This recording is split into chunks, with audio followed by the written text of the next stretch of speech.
Então, muito boa noite.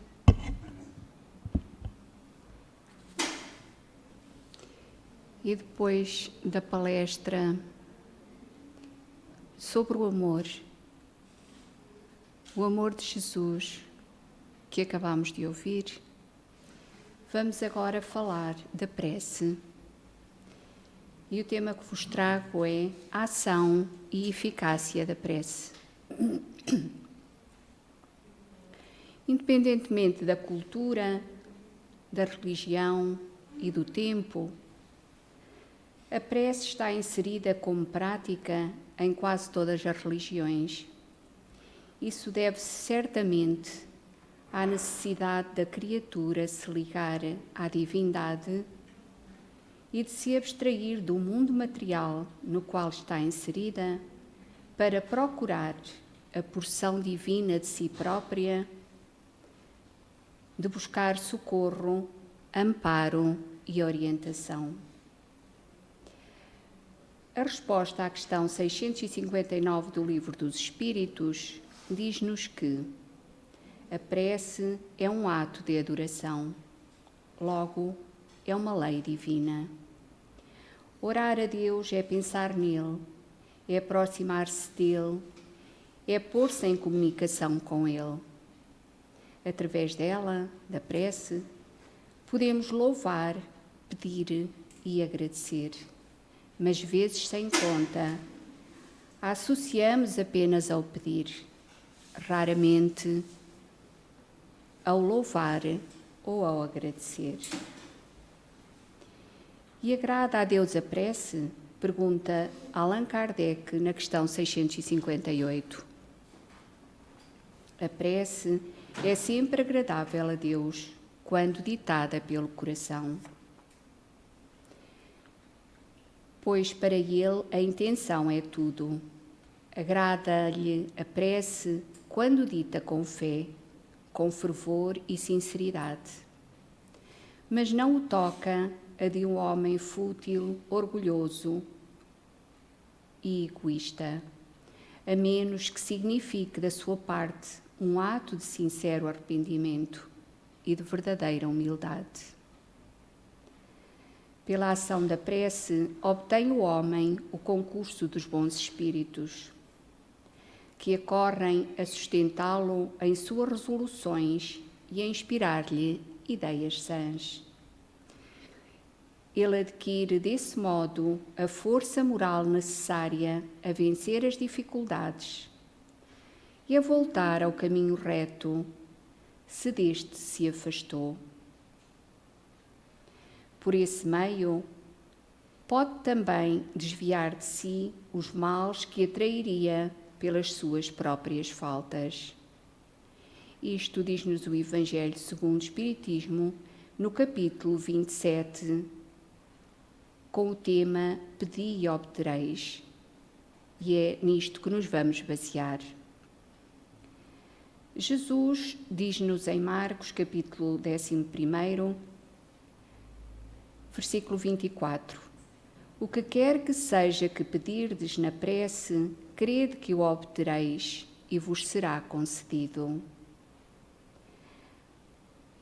Há, no entanto, quem contesta a eficácia da prece, com fundamento no princípio de que, conhecendo Deus as nossas necessidades, inútil se torna expor-lhes. Sem dúvida alguma, há leis naturais e imutáveis que não podem ser alteradas segundo o capricho de cada um, mas daí a crer-se que todas as circunstâncias da vida estão submetidas à fatalidade, vai uma grande distância. Se assim fosse, nada mais seria o homem do que instrumento passivo, sem livre-arbítrio e sem iniciativa. Nessa hipótese, não teria senão que curvar a sua cabeça sobre todos os acontecimentos que lhe surgissem, sem procurar evitá-los. Mas Deus deu-lhe o discernimento e a inteligência, a capacidade de pensar por si, para que deles se servisse, a vontade para querer e a atividade para não ficar inativo. Sendo livre o homem de agir num sentido ou no outro, seus atos lhe acarretam consequências subordinadas ao que ele faz ou não. Há, pois, devido à sua iniciativa, sucessos que forçosamente escapam à fatalidade e que não quebram a harmonia das leis universais. Possível é, portanto, que Deus aceda a certos pedidos sem perturbar a imutabilidade das leis, ficando o seu acesso sempre subordinado à sua vontade. Não teria lógico, porém, concluir desta máxima que referimos atrás: o que quer que seja que pedirdes pela prece vos será concedido? Pois basta pedir, não basta apenas pedir para obter, e seria injusto acusar a providência porque não cede a todos os pedidos, mas Deus sabe o que é melhor para cada um de nós. O mesmo ocorre com um pai sábio que recusa ao filho as coisas contrárias ao seu interesse. O homem não vê senão o presente e o sofrimento é útil à sua felicidade. O sofrimento é, de facto, um dos caminhos para a nossa evolução. O que Deus concederá a quem se dirige a Ele com confiança é a coragem, a paciência, a resignação e os meios para sair por si mesmo das dificuldades. Diz-nos também Jesus: ajuda-te, que o céu te ajudará. Depois, no tema A Ação da Prece, item 9 e 10 do mesmo livro, do Evangelho, temos que a prece é uma invocação.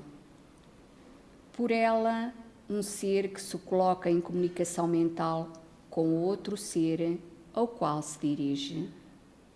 As preces dirigidas a Deus são ouvidas pelos espíritos encarregados da execução das suas vontades. E aquelas que são dirigidas aos bons espíritos são levadas a Deus, porque nada pode acontecer sem a sua permissão, sem a sua vontade. O Espiritismo torna compreensível a ação da prece. Explica-nos, portanto, os mecanismos da prece.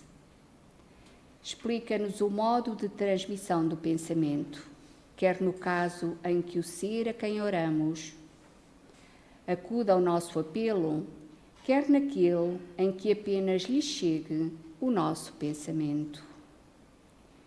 Para aprendermos o que ocorre em tal circunstância, precisamos perceber-nos, precisamos sentir-nos mergulhados no fluido universal que ocupa o espaço à nossa volta, envolvendo todos os seres, encarnados e desencarnados, tal qual nos achamos neste mundo dentro da atmosfera.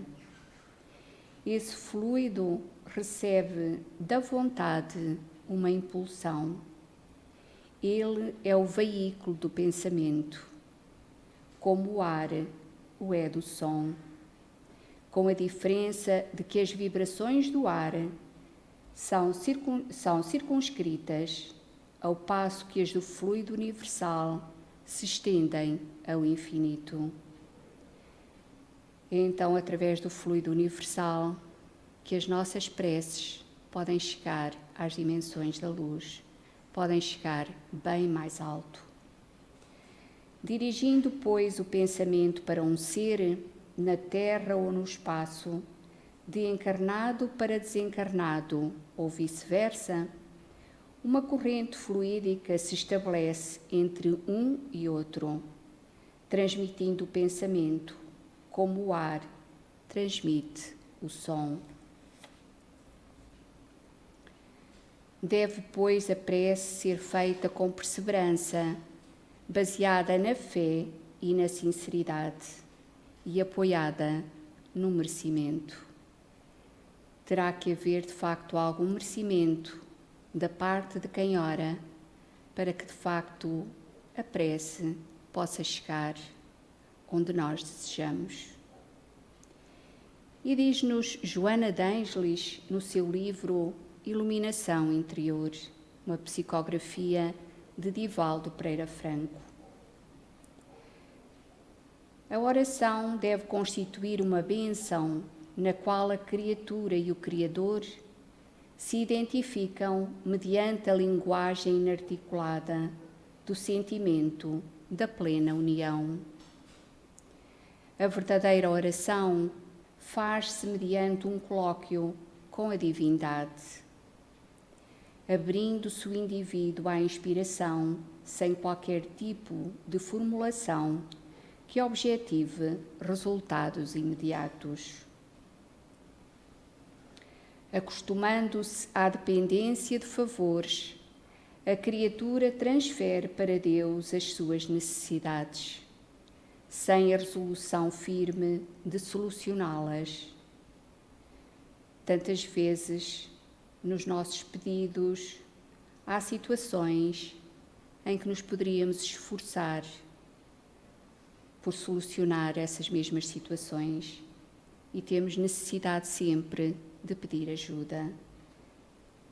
Utilizando-se da prece como recurso, a fim de conseguir benefícios que os pode adquirir quando envida esforços e trabalho bem direcionados. Não é essa, porém, a essência da oração. Ela tem como objetivo franquear ao espírito as possibilidades de entendimento da vida e a sua autoiluminação, como decorrência do bem-estar aurido nos momentos de integração na consciência cósmica com a qual permanece em perfeita união. Somente através do exercício de busca da anulação do ego, para a superação das paixões que perturbam a lucidez, é que se alcança o estado de oração, no qual há uma equilibrada transfusão de energias que se expandem e de outras que penetram o ser, proporcionando-lhe harmonia e lucidez. A oração, portanto, não pode ser colocada a serviço do atendimento dos desejos normalmente infantis, na solução de interesses, mas revestir-se de emoções de louvor, de entrega, de submissão aos impositivos da lei de causa e efeito. O momento da prece é, pois, de interação e de doação, e também de escuta, a fim de que sejam captadas as diretrizes existenciais que podem auxiliar na escalada ascensional.